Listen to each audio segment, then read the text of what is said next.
Okay guys, it's been a while and I'm really struggling with this F250. I've got to get that third starter bolt out, and so I will show you where that is. And it's probably the most frustrating job I've ever had to do, because I got to get the starter out of this truck because it's pooch. So more in a minute. Okay, so I went ahead and got some stuff that I read that might help. I got this stubby 3/8. I got this low profile 3/8, and then I got a 4-inch wobbly. So I'm told the 4-inch wobbly and a deep socket, and I should be able to spin it out from the front. I've got the other two bolts off, no problem, so we'll see in a few minutes when I get this jacked up. Okay, so got her jacked up a bit, and now we're going to get under there and try it again. So there's where your problem is. Your first two aren't too bad. There's this one, and then there's another one up here. I've already got that out up there.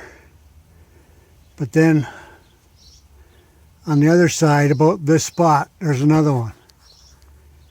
And there's no frickin' room. So I'm going to try it again and see what happens.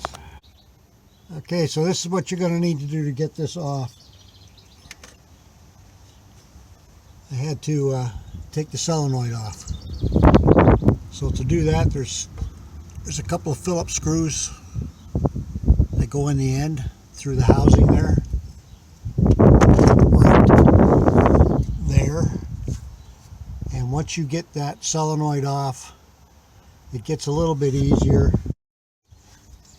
Okay, so I used a 1/4 inch, and with the long extension, regular socket, and went up over the top, and then you got to feel around and get the socket on the bolt, and then to crack it, and I mean it's just barely going to get around that protrusion on the back of that starter, but you just have to kind of, well, use a wobbly. That's how you do it, because you can get enough play in it. And then I just use this little piece of pipe to get on the end of that, and then I felt it crack, and then it came out real easy. So I've got my new starter ordered, and I'll get this one off, and that's how you get that top bolt. Get rid of that solenoid, and I used a 1/4 inch long extension, regular 13mm socket, and break it with a piece of pipe. Good luck. Okay guys, so this is the starter I've ordered to replace it with. I really did try to get something locally, but the pricing is just, I just can't believe it. I don't know what people are thinking. So, you know, you can see anything up to like 450 bucks, and I just can't do it. So there's the starter.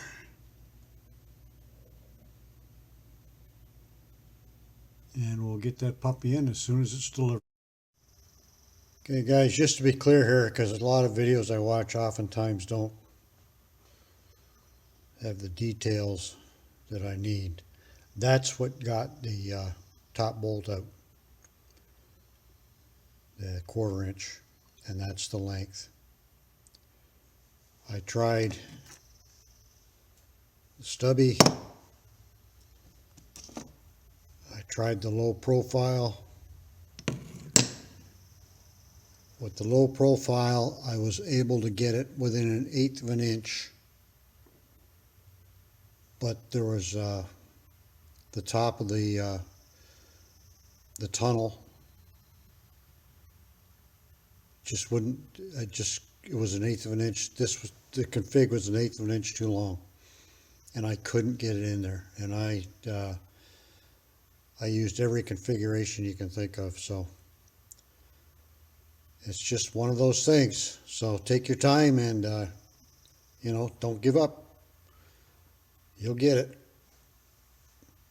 So I'm not going to show you when I put the starter in. It's just the reverse. It'll be a little more difficult on that top bolt because that solenoid's on, of course, but I don't expect too much trouble. And I didn't want to pull it out of there because I got lots of rodents around here, and it could be a week before I get back at it. And I'd suggest you think about the same, that you got a big hole in there. Chipmunks are going in there, mice. So anyway, that's it for now. Catch you later.